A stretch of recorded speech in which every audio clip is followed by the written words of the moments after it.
দাদা দাদা আজ সময় সিপিএম করতো, তারপর বিজেপিতে গিয়েছিল।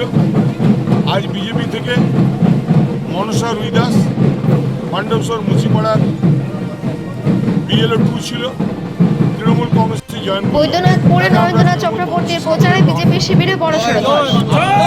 বিজেপির বুথ সভাপতি ছেড়ে দলে দলে তৃণমূল কংগ্রেসে যোগদান। উন্নয়নের জয়গান আজ ঘরে ঘরে। পাণ্ডবেশ্বরী নির্বাচনী মাস্টার স্ট্রোক ভোটের ময়দানে শেষ কথা বলতে জনমত, আর সেই জনমতের পাল্লা এবার কোন দিকে?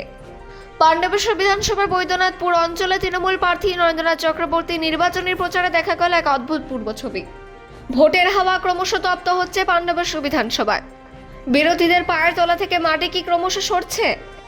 যেভাবে একের পর এক এলাকা থেকে বিজেপি ও সিপিএম কর্মীরা শাসক শিবিরের পতাকা তুলে আসছে, যাতে নির্বাচনী সমীকরণ যে অনেকটাই বদলে যাচ্ছে তার বলার অপেক্ষা রাখে না। কোথাও গেরুয়া শিবির ছেড়ে আবার কোথাও কাস্তে হাতুড়ি ছেড়ে তৃণমূলের ঘাসফুল শিবিরে নাম লেখালেন বহু কর্মী সমর্থক। বৈদ্যনাথপুরে বিভিন্ন কোণ থেকে আসা এই মানুষগুলোর দাবি তারা উন্নয়নে শরিক হতে চান। প্রচারের পারদ বাড়ছে, পাল্লা ভারী হচ্ছে তৃণমূলের। নির্বাচনের ঠিক মুখে বৈদ্যনাথপুরে রাজনৈতিক ভাঙন কি বিরোধীদের রক্তচাপ বাড়িয়ে দিল?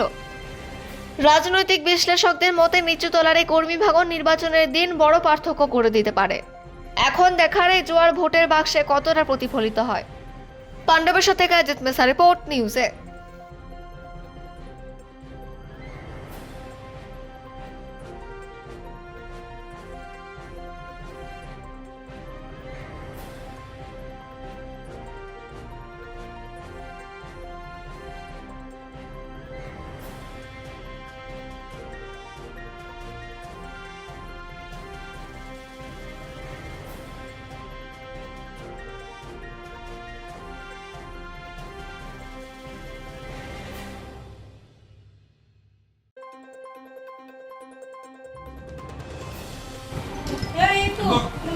পাঁচ বছর মানুষের সঙ্গে ছিলাম বিধায়ক হিসেবে, আর পাণ্ডবেশ্বর হলো আমার জন্ম এখান থেকে বলতে পারেন।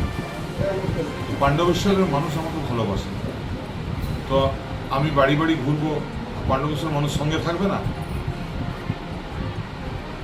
এত রোদ্দুরের মধ্যেও দেখা যাচ্ছে প্রচুর পরিমাণে মানুষ, এবং খুলে একে রোদ্দুরটা একটু চড়া, কিন্তু মানুষের আবেগ এই উত্তাপ আটকে রাখতে পারেনি।